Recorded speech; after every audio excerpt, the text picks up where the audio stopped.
നമസ്കാരം, എല്ലാവർക്കും ഒരിക്കൽ കൂടി സ്വാഗതം. പ്രത്യേകിച്ച് ഒന്നും ചെയ്യാണ്ട് നമുക്ക് നമ്മുടെ ആഗ്രഹങ്ങൾ മാനിഫെസ്റ്റ് ചെയ്യാൻ സാധിക്കും. ഈ വീഡിയോയിലൂടെ പല രസകരമായ അനുഭവങ്ങളിലൂടെ നിങ്ങൾക്ക് അതിനുള്ള ഉത്തരം കണ്ടെത്താൻ സാധിക്കും. ലോ ഓഫ് അസംഷൻ അല്ലെങ്കിൽ അനുമാനത്തിന്റെ നിയമം ആദ്യമായിട്ട് കോയിൻ ചെയ്ത നെവിൽ ഗോഡാർഡിന്റെ പല രസകരമായ അനുഭവങ്ങളാണ് ഈ ഒരു വീഡിയോയിലൂടെ പറയാൻ പോകുന്നത്.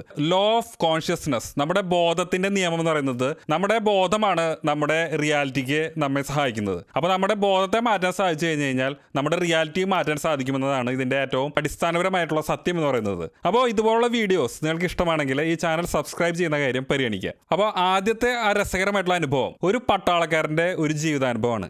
ഈ ഒരു പട്ടാളക്കാരൻ 1943 ലൂസിയാന എന്ന് പറയുന്ന ഒരു സ്ഥലത്ത് അവിടെയായിരുന്നു അദ്ദേഹം വർക്ക് ചെയ്യുന്നുണ്ടായിരുന്നത്. ഈ അമേരിക്കയിലെ ഒരു സ്ഥലമാണ് ലൂസിയാന എന്ന് പറയുന്നത്. അപ്പോൾ ഇദ്ദേഹത്തിന് ഈ ഈ ഒരു ജോലി അദ്ദേഹത്തിന് വലിയ താല്പര്യമില്ല. ആൾക്ക് ഈ ഒരു സംഭവം ഉപേക്ഷിച്ചിട്ട് ഒരു സാധാരണക്കാരനായി ജീവിക്കാനായിരുന്നു ആളുടെ ആഗ്രഹം. പക്ഷേ ഈ പട്ടാളക്കാർക്ക് ഒരു നിയമമുണ്ട്, ഇവർ ഇതിനു വേണ്ടി അപ്ലൈ ചെയ്യാം. അതായത് എനിക്ക് ഈ പരിപാടി നിർത്തണം എന്ന് പറഞ്ഞുകൊണ്ട് പ്രോപ്പറായിട്ട് ഒരു റിക്വസ്റ്റ് കൊടുക്കാം.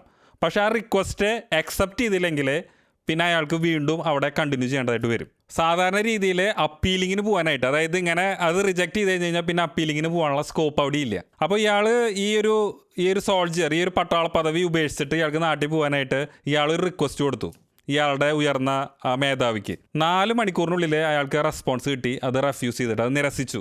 അയാൾക്ക് അങ്ങനെ അത് ഉപേക്ഷിക്കാൻ സാധിക്കില്ല എന്ന് പറഞ്ഞിട്ട് നിരസിച്ചിട്ടുള്ള ഒരു റെസ്പോൺസ് അയാൾക്ക് കിട്ടി. അയാൾക്ക് ഈ ഒരു ലോ ഓഫ് അസംഷനെ കുറിച്ച് നല്ലൊരു ധാരണയുള്ളൊരു മനുഷ്യനായിരുന്നു. അപ്പോൾ അയാൾ അന്ന് രാത്രി മുതൽ ഒരു ടെക്നിക്ക് അയാൾ ഉപയോഗിക്കാനെന്ന് തീരുമാനിച്ചു. അതായത് രാത്രി അയാളുടെ ആ ഒരു പട്ടാള ക്യാമ്പിൽ കിടക്കുമ്പോൾ അയാളുടെ ബാക്ക് സൈഡ് ഫ്ലാറ്റ് ആക്കിയിട്ട് കിടക്കാണ്. അങ്ങനെ കിടക്കുമ്പോൾ അയാൾ ഇമാജിൻ ചെയ്യുന്നത് അയാളിപ്പോൾ കിടക്കുന്നത് അയാളുടെ ന്യൂയോർക്കിലുള്ള അപ്പാർട്ട്മെൻറ്റിലാണ് അയാൾ കിടക്കുന്നത്. അയാളുടെ ന്യൂയോർക്കിലുള്ള മനോഹരമായ അപ്പാർട്ട്മെൻറ്റിൽ അയാൾ കിടക്കുമ്പോൾ പെട്ടെന്ന് അയാൾക്ക് എണീക്കാൻ തോന്നാണ്. എന്നിട്ട് അയാൾ അവിടെ നിന്ന് എണീറ്റ് അയാളുടെ ഓരോ മുറിയിലും നടക്കാണ്. അങ്ങനെ ഓരോ മുറിയിലും പോകുന്നു, അവിടുത്തെ ഫർണിച്ചേഴ്സ് ടച്ച് ചെയ്യുന്നു. എന്നിട്ട് ഒരു മുറിയിൽ എത്തുമ്പോൾ അവിടുത്തെ ഒരു വിൻഡോയ്ക്കൂടെ ആ ന്യൂയോർക്ക് ടൗൺ അയാൾ നോക്കാണ്. അപ്പോൾ അയാളുടെ ആ വിൻഡോൻ്റെ ഭാഗത്തുള്ള ആ റോഡ് വശങ്ങൾ, അതിൽ കൂടെ നടന്നു പോകുന്ന ആൾക്കാർ, അവിടുത്തെ ട്രാം, ഇതൊക്കെ അയാൾ കാണാണ്. അതിനുശേഷം അയാൾ തിരിച്ച് വീണ്ടും അയാളുടെ മുറിയിലേക്ക് പോയി അയാൾ കിടക്കുന്നു. അയാളുടെ ന്യൂയോർക്കിലുള്ള അപ്പാർട്ട്മെൻറ്റിൽ കിടന്നുറങ്ങുന്നതായിട്ടാണ് അയാൾ ഇമാജിൻ ചെയ്യുന്നത്. ഇത് അയാൾ ഒരു ദിവസം ഇമാജിൻ ചെയ്തു, 2 ദിവസം ഇമാജിൻ ചെയ്തു. അങ്ങനെ അയാൾ 8 ദിവസത്തോളം ഇമാജിൻ ചെയ്തു. അങ്ങനെ 9ാമത്തെ ദിവസം ഇയാൾക്കൊരു ഓർഡർ ലഭിക്കുകയാണ്. ഇയാളുടെ ഏറ്റവും ഉയർന്ന പദവിയിലുള്ള കേണലിനെ മീറ്റ് ചെയ്യാനായിട്ടുള്ള ഒരു റിക്വസ്റ്റ് ഇയാൾക്ക് വരാണ്. അതോടുകൂടി അയാൾ ആ ഒരു കേണലിനെ മീറ്റ് ചെയ്യാൻ വേണ്ടി പോകുന്നു. അപ്പോൾ കേണൽ ഇയാളോട് എടുത്ത് ചോദിക്കുകയാണ്, നിങ്ങൾക്ക് ഇങ്ങനെ പോകണം എന്നുള്ളത് നിർബന്ധമാണോ, നിങ്ങൾക്ക് ഇവിടെ നിന്നുകൂടെ ചോദിച്ചപ്പോൾ അയാൾ തീർച്ചയായിട്ടും എനിക്ക് പോകണമെന്ന് പറഞ്ഞപ്പോൾ ഈ കേണൽ അതിന് സമ്മതിച്ചു. അപ്പോൾ ഈ കേണലിനെ ഇത് റിജക്റ്റ് ചെയ്ത് കഴിഞ്ഞാൽ പിന്നെ വേറെ ഒന്നും ചെയ്യാനില്ല. പക്ഷേ അയാൾക്ക് ഒരു ഉൾവിളി വരാണ്. വളരെ രസകരമായിട്ടുള്ളൊരു അനുഭവമാണ് അല്ലേ. ഈ ഒരു കാര്യം നോക്കുകയാണെങ്കിൽ അയാളെ സംബന്ധിച്ചിടത്തോളം അയാൾ ജസ്റ്റ് ഒരു ഇമാജിനേഷൻ മാത്രം ചെയ്തുകൊണ്ടാണ് അയാളുടെ ഒരു സ്വപ്നം സാക്ഷാത്കരിച്ചത്. ഇനി പറയാൻ പോകുന്ന ഒരു അനുഭവം എന്ന് പറയുന്നത് കുറേ കൂടി ഇൻട്രസ്റ്റിംഗ് ആയിട്ടുള്ള വേറൊരു കഥയാണ്. ഇതെന്ന് പറയുന്നത് ഒരു ചെറുപ്പക്കാരൻ്റെയാണ്. അതായത് ഇയാൾ 20 വയസ്സിൽ സംഭവിച്ചൊരു കാര്യമാണ്. ഈ ചെറുപ്പക്കാരൻ്റെ വീട്ടിൽ 8 സഹോദരങ്ങളുണ്ട്, ഒരു സിസ്റ്ററും ഉണ്ട്, ഒരു അനിയത്തിയും. ഇയാളുടെ അച്ഛനാണെങ്കിൽ വലിയൊരു ബിസിനസ് ചെയ്യുന്ന ഒരാളായിരുന്നു. ഇയാൾ 18ാമത്തെ വയസ്സിൽ ഇയാൾ പഠിക്കാനായിട്ട് ഒരു യൂണിവേഴ്സിറ്റിയിൽ പഠിക്കാനായിട്ട് അവിടെ നിന്ന് ഒരു 2000 മൈൽ അകലെയുള്ള ഒരു സ്ഥലത്തേക്ക് പോവാണ്. പക്ഷേ 2 വർഷത്തിന് ശേഷം അയാൾക്ക് ഒരു കോൾ ലഭിക്കുകയാണ്. അയാളുടെ അച്ഛൻ്റെ ബിസിനസ് ആകെ തകർന്നു, അച്ഛൻ വളരെ ബുദ്ധിമുട്ടിലാണ്, അത് കാരണം കൊണ്ട് തിരിച്ചു വരണമെന്ന് പറഞ്ഞിട്ടുള്ള ഒരു റിക്വസ്റ്റ് അയാൾക്ക് ലഭിക്കുകയാണ്. അപ്പോൾ ആൾ തിരിച്ച് നാട്ടിലേക്ക് വരാണ്. എന്നിട്ട് ഈ ചെറുപ്പക്കാരൻ വിചാരിക്കുകയാണ്, ഞാൻ എന്തായാലും ഒരു ദിവസം സമ്പന്നനാവും. ഇയാളുടെ അച്ഛൻ എന്ന് പറയുന്നത് വലിയ ഒരു ബിസിനസ് സ്ഥാപനത്തിൻ്റെ ഒരു അസോസിയേറ്റ് ആയിരുന്നു, ഒരു പാർട്ട്ണറായിരുന്നു. പക്ഷേ ഇയാളുടെ അസോസിയേറ്റ്സ്, ഇയാളുടെ കൂടെ വർക്ക് ചെയ്തിരുന്ന ആൾക്കാർ ഇയാളെ ചതിച്ചിട്ട് ഇയാളെ അവിടെ നിന്ന് പുറത്താക്കാണ്. അത് മാത്രമല്ല, അയാളുടെ മൊത്തത്തിലുള്ള ആ ഒരു ഇൻറ്റഗ്രിറ്റീനെ ചോദ്യം ചെയ്യുന്ന രീതിയിലാണ് അയാളെ അവിടെ നിന്ന് പുറത്താക്കിയത്. അപ്പോൾ ഇയാൾ വളരെ പേഴ്സണലായിട്ട് വളരെ വിഷമിച്ചിരിക്കുന്ന ഒരു സമയമായിരുന്നു. അപ്പോൾ ഈ അച്ഛൻ്റെ സഹായത്തോടു കൂടിയിട്ട് ഒരു ചെറിയൊരു ബിസിനസ്, ഇവർ മുമ്പ് വർക്ക് ചെയ്തിരുന്ന ആ ഒരു വലിയ സ്ഥാപനത്തിൻ്റെ അടുത്ത് തന്നെ ഒരു ചെറിയൊരു ബിസിനസ് ഇവിടെ അവർ തുടങ്ങി. അപ്പോൾ ആ ഒരു ബിസിനസ് എന്ന് പറയുന്നത് പൊതുസമൂഹത്തിനൊക്കെ ഹെൽപ്പ് ചെയ്യുന്ന രീതിയിലുള്ള, ഒരു കമ്മ്യൂണിറ്റിയെ ഹെൽപ്പ് ചെയ്യുന്ന രീതിയിലുള്ള ഒരു ബിസിനസ്സായിരുന്നു.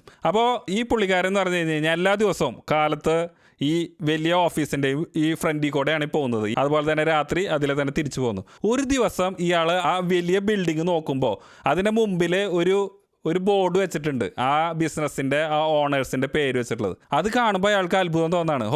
ഈ ഒരു ബോർഡ് ഇതിൽ അവരുടെ പേരിന് പകരം ഞങ്ങളുടെ പേരായിരുന്നെങ്കിൽ എന്ത് രസമായിരിക്കും എന്നുള്ളത് ആൾ ഒന്ന് ഇങ്ങനെ ചിന്തിക്കുകയാണ്. അതിനുശേഷം അയാൾ ഒരു കാര്യം തീരുമാനിച്ചു, ഇനി അങ്ങോട്ട് എല്ലാ ദിവസവും ഞാൻ ഇനി കാലത്ത് അതിൽ കൂടെ നടന്നു പോകുമ്പോൾ ആ ഒരു ബോർഡ് കാണുമ്പോൾ അതിൽ ആ ബോർഡിൽ എഴുതിയിട്ടുള്ള ആ ആൾക്കാരുടെ പേര് ഞാൻ വിഷ്വലൈസ് ചെയ്യുന്നത് എൻ്റെ കുടുംബത്തിൻ്റെ പേരായിരിക്കും. ലോഡാഡ്സ്, അത് ശരിക്കുള്ള അവരുടെ ഫാമിലി നെയിം അല്ല നെവിൽ ഗോഡാഡ് അത് പറഞ്ഞിട്ടുള്ളത്. ക്ലാരിറ്റിക്ക് വേണ്ടിയിട്ട് ഒരു പേര് ഞാൻ പറയുന്നതാണ്, ലോഡാഡ് ആൻഡ് സൺസ്. അങ്ങനെ 2 വർഷം കടന്നുപോയി.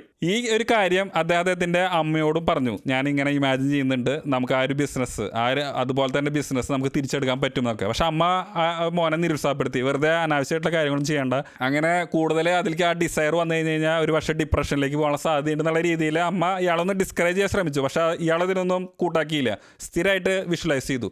അങ്ങനെ 2 വർഷങ്ങൾക്ക് ശേഷം ഒരു കാര്യം സംഭവിച്ചു. എന്താണെന്നറിയോ?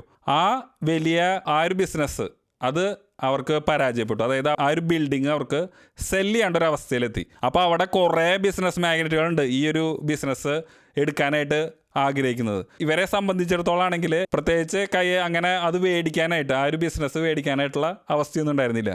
പക്ഷെ അവിടെയാണ് ഏറ്റവും രസകരമായിട്ടൊരു സംഭവം നടന്നത്. വലിയ ഒരു ബിസിനസ്സിൻ്റെ ആൾക്കാർ, വലിയ സമ്പന്നരായിട്ടുള്ള ആൾക്കാർ ഇവരെ കോൺടാക്ട് ചെയ്തു.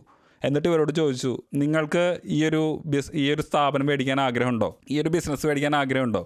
അങ്ങനെയാണെങ്കിൽ ഞങ്ങൾ അതിലേക്ക് ഇൻവെസ്റ്റ് ചെയ്യാം, അതായത് ഞങ്ങൾ കാശ് മുടക്കാം, നിങ്ങളുടെ പേരിൽ ആ സ്ഥാപനം മേടിക്കാനായിട്ടുള്ള ഒരു രീതി നമുക്ക് നോക്കാം എന്ന് പറഞ്ഞു. അപ്പോൾ ഇവർക്ക് അത്ഭുതമായി, എന്തുകൊണ്ടാണ് ഇവർ ഇങ്ങനെയൊക്കെ പറയണേന്നുള്ളത്. പക്ഷേ അവർ പറഞ്ഞത് ഇതാണ്, അതായത് 2 വർഷമായിട്ട് ഞാൻ നിങ്ങളെ വാച്ച് ചെയ്യാണ്, നിങ്ങളുടെ ബിസിനസ്, നിങ്ങൾ ചെയ്യുന്ന ഈ ഒരു ചെറിയ ബിസിനസ് ഇത് നിങ്ങൾ വളരെ ഇൻറ്റഗ്രിറ്റിയോടുകൂടി നല്ല രീതിയിൽ ചെയ്യുന്നത് ഞാൻ കാണുന്നുണ്ട്. അത് കാരണം കൊണ്ട് തന്നെ എനിക്ക് നല്ല വിശ്വാസമുണ്ട് നിങ്ങൾക്ക് ഈ ഒരു ബിസിനസ് ഏറ്റെടുത്ത് കഴിഞ്ഞാൽ കുറേ കൂടി നല്ല രീതിയിൽ കൊണ്ടുപോകാനും സാധിക്കും.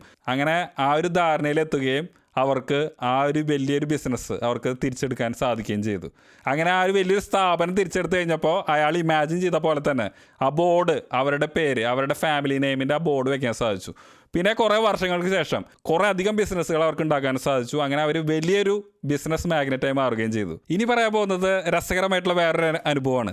ഈ നെവിൽ ഗോഡാർഡിനെ കാണാനായിട്ട് ഒരു ഗ്രാൻഡ് മദർ, അതായത് ഒരു വയസ്സായിട്ടുള്ളൊരു സ്ത്രീ അവരുടെ കൊച്ചുമകനെയും കൊണ്ട് പോയി. അപ്പോൾ ഈ ഗ്രാൻഡ് മദറിന് അറിയേണ്ടത് എങ്ങനെയാണ് ഈ ഒരു ലോ ഓഫ് അസംഷൻ അത് ഉപയോഗിച്ചുകൊണ്ട് അവർക്ക് ആഗ്രഹങ്ങൾ നേടാം എന്നുള്ളത് മനസ്സിലാക്കാൻ വേണ്ടിയിട്ടാണ് ഈ നെവിൽ ഗോഡാർഡിനെ കാണാനായിട്ട് പോയത്. അപ്പോൾ നെവിൽ ഗോഡാർഡ്, ഞാൻ ഈ വീഡിയോയുടെ ഏറ്റവും ആദ്യത്തിൽ പറഞ്ഞ ഒരു സ്റ്റോറി ഉണ്ടല്ലോ, ആ പട്ടാളക്കാരൻ്റെ ഒരു സ്റ്റോറി, അത് പറഞ്ഞു കൊടുത്തു. അപ്പോൾ ഈ കൊച്ചുമകൻ, ഈ 9 വയസ്സുള്ള ഈ കുട്ടി ഈ ഒരു സ്റ്റോറി കേട്ടപ്പോൾ ഈ കുട്ടി പറഞ്ഞു, ഓക്കെ ഇത് കൊള്ളാം, അങ്ങനെയാണെങ്കിൽ എനിക്ക് എൻ്റെ ഒരു ഡോഗിനെ മേടിക്കാൻ എനിക്ക് സാധിക്കും. ഇത് കേട്ട ഉടനെ തന്നെ ഗ്രാനി പറഞ്ഞു, ഡോഗിനെ പറ്റി ഒരു അക്ഷരം മിണ്ടരുത്, വീട്ടിലെ അച്ഛനും അമ്മയ്ക്കും ആർക്കും ഈ ഡോഗിനെ ഇഷ്ടമല്ല, പേടിയാണ്, അതുപോലെ തന്നെ ഈ ഗ്രാനിക്കും. പക്ഷേ ഇവൻ ഈ ഒരു കാര്യം തീരുമാനിച്ചു, അപ്പോൾ എനിക്ക് എന്തായാലും ഇനി ഒരു ഡോഗിനെ മേടിക്കാം. എങ്ങനെയാണ് ഈ മകൻ, ഈ ഒരു 9 വയസ്സുകാരൻ അത് നേടിയെന്നുള്ള ആ ഒരു രസകരമായിട്ടുള്ളൊരു കാര്യമാണ് ഇനി പറയാൻ പോകുന്നത്. ഇവർ താമസിക്കുന്ന ഒരു സിറ്റിയിലെ ഒരു ന്യൂസ്, ഒരു മീഡിയ, അവർ ഒരു കോണ്ടസ്റ്റ് നടത്തി. അതായത് അവരുടെ ആ ഭാഗത്തുള്ള എല്ലാ കുട്ടികൾക്കും പങ്കെടുക്കാനായിട്ടുള്ള ഒരു കോണ്ടസ്റ്റ്. ആ കോണ്ടസ്റ്റ് എന്ന് പറയുന്നത് ഇതാണ്, why would you love to own a dog, എന്തുകൊണ്ട് നിങ്ങൾക്കൊരു പട്ടിയെ സ്വന്തമാക്കണം എന്ന ഒരു തലക്കെട്ടിൽ ഒരു എസ്സേ എഴുതണം ആ കുട്ടികൾക്ക്, ആ ഭാഗത്തുള്ള ആ സിറ്റിയിലുള്ള എല്ലാ കുട്ടികൾക്കും. അപ്പോൾ അങ്ങനെ എല്ലാ കുട്ടികളും എസ്സേ എഴുതുമ്പോൾ അതിൽ സെലക്റ്റഡ് ആവുന്ന ഒരു കുട്ടിക്ക് ഒരു ഡോഗിനെ അവർ ഗിഫ്റ്റായിട്ട് കൊടുക്കും. ഇതായിരുന്നു ആ കോണ്ടസ്റ്റ്.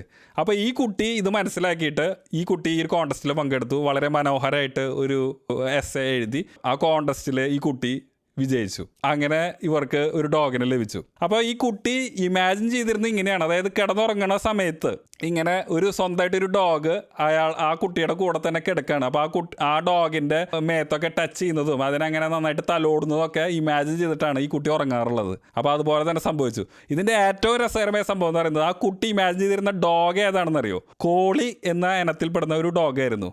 ഇവർക്ക് വിൻ ചെയ്തതും ആ സെയിം കാറ്റഗറിയിലുള്ളൊരു ഡോഗായിരുന്നു. അപ്പോൾ ഇതാണ് ഈ ഒരു ലോ ഓഫ് അസംഷൻ, അതിൻ്റെ ആ ഒരു ശക്തി എന്ന് പറയുന്നത്. ഇനി പറയാൻ പോകുന്ന രസകരമായിട്ടുള്ള ഒരു അനുഭവം ഒരു ലേഡിയുടേതാണ്. 50 വയസ്സുള്ള ഒരു ലേഡി നെവിൽ ഗോഡാർഡിൻ്റെ ലെക്ചർ കാണാൻ വരാണ്. അപ്പോൾ നെവിൽ ഗോഡാർഡിൻ്റെ ആ ലെക്ചർ പങ്കെടുക്കുമ്പോൾ ആ ലേഡിയുടെ സഹോദരൻ്റെ മകൾക്ക് ഒരു സിറ്റുവേഷൻ ഉണ്ടായി. അതായത് ഇവരുടെ മകൾക്ക്, ഇവരെ കല്യാണം കഴിഞ്ഞിട്ടുണ്ട്, ഇയാളുടെ ഹസ്ബൻഡ് എന്ന് പറയുന്നത് എയർഫോഴ്സിലാണ് വർക്ക് ചെയ്യുന്നത്. അപ്പോൾ ഒരു ഇൻസ്ട്രക്ടറായിട്ട് അവർ അറ്റ്ലാന്റിക് സിറ്റിയിൽ വർക്ക് ചെയ്യാണ്. അപ്പോൾ ഈ ലേഡിയുടെ, ഈ മകളുടെ ആഗ്രഹം എന്ന് പറയുന്നത് ഹസ്ബൻഡിൻ്റെയും കൂടെ ഫ്ലോറിഡയിൽ പോയി സെറ്റിൽഡ് ആവുന്നുള്ളതാണ്. ഫ്ലോറിഡയിൽ പോവുക, അവിടെ ഇയാൾ ഈ ആർമിയുടെ തന്നെ ഇൻസ്ട്രക്ടറായിട്ട് വർക്ക് ചെയ്യുക എന്നുള്ളതായിരുന്നു ഇവരുടെ ആഗ്രഹം. പക്ഷേ ഇവർക്ക് ഒരു കാര്യം സംഭവിച്ചു. അതായത് ഇയാൾക്ക് യൂറോപ്പിൽ പോകാനായിട്ടുള്ള ഒരു ഇൻസ്ട്രക്ഷൻ വന്നു. അതായത് യൂറോപ്പിൽ പോയി അവിടെ ഇൻസ്ട്രക്ടറായിട്ട് വർക്ക് ചെയ്യാനുള്ള ഒരു ആവശ്യം വന്നു. അപ്പോൾ ഈ ലേഡിക്ക് ഇയാളുടെ ഹസ്ബൻഡിൽ നിന്ന് മാറേണ്ട ഒരു അവസ്ഥയായി. അപ്പോൾ ഈ ഒരു സിറ്റുവേഷനിൽ എങ്ങനെയാണ് ഈ ഒരു ലോ ഓഫ് അസംഷൻ ഉപയോഗിച്ചിട്ട് അവരുടെ ആഗ്രഹം നിറവേറാന്നുള്ളതാണ് ഈ ലേഡിക്ക് അറിയേണ്ടിയിരുന്നത്, ഈ ഒരു 50 വയസ്സായിട്ടുള്ള ഈ ഒരു ആൻറ്റിക്ക്. അപ്പോൾ ഈ ഒരു ലോ ഓഫ് അസംഷൻ ഉപയോഗിച്ച് എങ്ങനെയാണ് അത് പ്രവർത്തിക്കുക എന്നുള്ള കാര്യം അവർ മനസ്സിലാക്കി. അപ്പോൾ ഈ ഒരു ലേഡിക്ക് ഈ ആൻറ്റി അത് പറഞ്ഞു കൊടുക്കുകയാണ്. അതായത് ഉറങ്ങാൻ പോകുന്ന സമയത്ത് ഈ ഒരു ഫ്ലോറിഡ എന്ന് പറയുന്ന സ്ഥലത്തിന് മാക്സിമം ഇമാജിൻ ചെയ്യാൻ ശ്രമിക്കുക. അപ്പോൾ എങ്ങനെയാണ് ഫ്ലോറിഡേനെ ഇമാജിൻ ചെയ്തതെന്നുള്ളത് ആണ് ഇനി പറയാൻ പോകുന്നത്. അതായത് അവിടുത്തെ വളരെ നൈസായിട്ടുള്ള ആ ഒരു കാറ്റിൻ്റെ ആ ഒരു സുഗന്ധം, അവിടുത്തെ ആ ഒരു കാലാവസ്ഥ, അതായത് ഒരു ഇത്തിരി ചൂട്. ഈ ഫ്ലോറിഡയിൽ നല്ല കുറേ ബീച്ചുകളുണ്ട്, അതുപോലെ അത് കുറേയൊക്കെ മണൽ ആണ് അവിടെ ഉള്ളത്. അപ്പോൾ ആ മണലിൽ കൂടെ നടക്കുന്നതും അങ്ങനെ മൊത്തത്തിൽ ആ ഒരു ഫ്ലോറിഡയിൽ പോകുമ്പോൾ കിട്ടുന്ന ആ ഒരു ഇമോഷൻ എന്താണോ, ആ ഒരു ഫീലിംഗ് എന്താണോ, അത് മുഴുവൻ വിഷ്വലൈസ് ചെയ്യാനായിട്ട് പറഞ്ഞു കൊടുത്തു. അങ്ങനെ ആ ഒരു ലേഡി അത് സ്ഥിരമായിട്ട് അവരത് വിഷ്വലൈസ് ചെയ്തു. അതിനുശേഷം അവർക്കൊരു ഓർഡർ ലഭിച്ചു. അതായത് അവരുടെ ഹസ്ബൻഡിന് ഫ്ലോറിഡയിൽ ഒരു ഇൻസ്ട്രക്ടറായിട്ട് ജോയിൻ ചെയ്യാനായിട്ട്, അതായത് മുമ്പത്തെ റിക്വസ്റ്റ് ക്യാൻസലായിട്ട് ഫ്ലോറിഡയിലെ ഒരു ഇൻസ്ട്രക്ടറായിട്ട് വർക്ക് ചെയ്യാനായിട്ടുള്ള ഒരു ഓപ്പർച്യൂണിറ്റി കിട്ടി. അപ്പോൾ അവർക്ക് രണ്ടുപേർക്കും ഫ്ലോറിഡയിലേക്ക് പോകാനും അങ്ങനെ ഒരുമിച്ച് താമസിക്കാനും സാധിച്ചു. അപ്പോൾ ലോ ഓഫ് അസംഷൻ ഉപയോഗിച്ചിട്ട് പല അത്ഭുതങ്ങളും നമുക്ക് നേടാൻ സാധിക്കും, അല്ലെങ്കിൽ നമ്മുടെ ബോധത്തിനെ മാറ്റിക്കൊണ്ട് നമുക്ക് പല അത്ഭുതങ്ങളും നേടാൻ സാധിക്കും എന്നുള്ളതാണ് ബേസിക്കലി പറയുന്ന ഈ ഒരു ജീവിതാനുഭവങ്ങളിൽ നിന്ന് നാം മനസ്സിലാക്കേണ്ടത്. ഇനി അതിനെ കൂടുതൽ ദൃഢമാക്കുന്ന വളരെ ഇൻട്രസ്റ്റിംഗ് ആയിട്ടുള്ള ഒരു സ്റ്റോറിയാണ് ഇത് പറയാൻ പോകുന്നത്. വേറൊന്നുമല്ല, 3 ദിവസത്തിനുള്ളിലാണ് ഈ ഒരു മാനിഫെസ്റ്റേഷൻ സംഭവിച്ചത്. അത് ഒരു ലേഡിയുടെ ഒരു സ്റ്റോറിയാണ്. അതായത് ഈ ഒരു ലേഡിക്ക് ഇവർക്ക് സ്വന്തമായിട്ട് 2 പ്രോപ്പർട്ടി ഉണ്ട്. ഒന്നെന്ന് പറയുന്നത് ഒരു അപ്പാർട്ട്മെന്റ്, 2 എന്ന് പറയുന്നത് അവരുടെ സ്വന്തമായിട്ടുള്ള ഒരു കൺട്രി ഹൗസ് ഉണ്ട്. സമ്മറിലൊക്കെ അവർക്ക് താമസിക്കാനായിട്ടുള്ള ഒരു കൺട്രി ഹൗസ്. ഇവരുടെ ഈ അപ്പാർട്ട്മെന്റ് റെന്റലിന് കൊടുത്താൽ മാത്രമേ അവർക്ക് ആ ഒരു അപ്പാർട്ട്മെന്റ് കീപ്പ് അപ്പ് ചെയ്യാൻ സാധിക്കുള്ളൂ. ഈ ഒരു സമയം എന്ന് പറയുന്നത് ഇപ്പോൾ റെന്റിന് തീരെ ഡിമാൻഡ് ഇല്ലാത്തൊരു സമയമാണ്. അപ്പോൾ ഇവരുടെ ഈ അപ്പാർട്ട്മെന്റ് എന്ന് പറയുന്നത് കുറെ നാളായിട്ട് ഇവരുടെ റെൽറ്ററിന്റെ കയ്യിലിരിക്കുകയാണ്. വേറെ ആരും കാണാൻ വരുന്നില്ല ഈ അപ്പാർട്ട്മെന്റ് റെന്റിന് മേടിക്കാനായിട്ട്. അങ്ങനത്തെ ഒരു അവസ്ഥയിലാണ് ഈ ലേഡി ഇരിക്കുന്നത്. ഈ ലേഡി നെവിൽ ഗോഡാർഡിനെ മീറ്റ് ചെയ്യുന്നത് ഒരു തേഴ്സ്ഡേ, ഒരു വ്യാഴാഴ്ചയായിരുന്നു. അതിനുശേഷം ശനിയാഴ്ച നെവിൽ ഗോഡാർഡിനെ ഇവർ ഫോൺ വിളിച്ച് പറഞ്ഞു, എൻ്റെ കാര്യം എനിക്ക് നേടാൻ സാധിച്ചു എന്ന്. പക്ഷേ അതിനു മുമ്പായിട്ട് എങ്ങനെയാണ് ഇവരുടെ ഈ ഒരു ആഗ്രഹം മാനിഫെസ്റ്റ് ചെയ്തെന്നുള്ള ഒരു കാര്യം അവർ പറഞ്ഞു. അതിങ്ങനെയാണ്. അതായത് അവർ കിടന്നുറങ്ങാൻ പോയപ്പോൾ വ്യാഴാഴ്ച തന്നെ രാത്രി അവർ കിടന്നുറങ്ങാൻ പോകുമ്പോൾ അവർ ഇമാജിൻ ചെയ്തത്, അതായത് അപ്പാർട്ട്മെന്റിലല്ലാത്ത വേറെ ഏത് സ്ഥലത്ത് വേണമെങ്കിൽ ജീവിക്കുന്നതായിട്ട് ഇമാജിൻ ചെയ്യാനാണ് നെവിൽ ഗോഡാർഡ് ഇവരോട് പറഞ്ഞത്. അപ്പോൾ ഇവരുടെ കൺട്രി ഹൗസിൽ ഇങ്ങനെ കിടന്നുറങ്ങുന്നത്, ഇവരുടെ കൺട്രി ഹൗസിൽ താമസിക്കുന്നതായിട്ട് ഇവർ നല്ല രീതിയിൽ ഇമാജിൻ ചെയ്തിട്ടാണ് അവർ കിടന്നുറങ്ങിയത്. വെള്ളിയാഴ്ച ഒരു ക്ലയൻറ്റിന് വർക്ക് ലഭിച്ചു. ഈ ക്ലയൻറ്റിനെ സംബന്ധിച്ചിടത്തോളം ഇവർക്ക് പെട്ടെന്ന് തന്നെ റെന്റിന് മേടിക്കണം എന്നുള്ളതായിരുന്നു ആഗ്രഹം. അങ്ങനെ വെള്ളിയാഴ്ച അവർ റെന്റിന് മേടിച്ചു. അതുപോലെ തന്നെ അടുത്ത ദിവസം തന്നെ അവർക്ക് താമസിക്കണം എന്നുള്ള ഒരു കരാറോട് കൂടിയിട്ടാണ് അവർ ആ ഒരു എഗ്രിമെന്റ് സൈൻ ചെയ്തത്. അങ്ങനെ അവർക്ക് സാറ്റർഡേ ആകുമ്പോഴേക്കും അവർ അവിടേക്ക് താമസം മാറുകയും ചെയ്തു. അങ്ങനെ സാറ്റർഡേ 3 ദിവസം കൊണ്ട്, വ്യാഴം വെള്ളി ശനി 3 ദിവസം കൊണ്ട് ഇവരുടെ ഈ ആഗ്രഹം മാനിഫെസ്റ്റ് ചെയ്തു. അപ്പോൾ ഈ ഒരു കാര്യത്തിൽ ഇവരെന്താണ് ചെയ്തിട്ടുള്ളത്? ഇവരെ ആകുകൂടി ഇവരുടെ ഇമാജിനേഷൻ, പവർ ഓഫ് ഇമാജിനേഷൻ, അതുപയോഗിച്ച് അവരുടെ കോൺഷ്യസ്നെസ്സിനെ അവർക്ക് മാറ്റാൻ സാധിച്ചു. അതിനനുസരിച്ച് അവരുടെ റിയാലിറ്റി മാറുകയും ചെയ്തു. അപ്പോൾ ഈ എല്ലാ കഥകളുടെയും അടിസ്ഥാനപരമായിട്ടുള്ള ഒരു സത്യം എന്ന് പറയുന്നത് നമ്മുടെ വിശ്വാസം എന്ന് പറയുന്നത് അതാണ് നമ്മുടെ റിയാലിറ്റിയിലേക്ക് നയിക്കുന്നത്. ആ ഒരു വിശ്വാസം എന്ന് പറയുന്നതാണ് നമ്മുടെ ബോധം. അപ്പോൾ നമുക്ക് നമ്മുടെ ബോധത്തിനെ നമ്മുടെ ആഗ്രഹങ്ങൾക്കനുസരിച്ച് നമുക്ക് മാറ്റാൻ സാധിച്ചു കഴിഞ്ഞാൽ അവിടെ പല അത്ഭുതങ്ങളും സംഭവിക്കും എന്നുള്ളതാണ് നെവിൽ ഗോഡാർഡ് നമുക്ക് പറഞ്ഞു തരുന്നത്.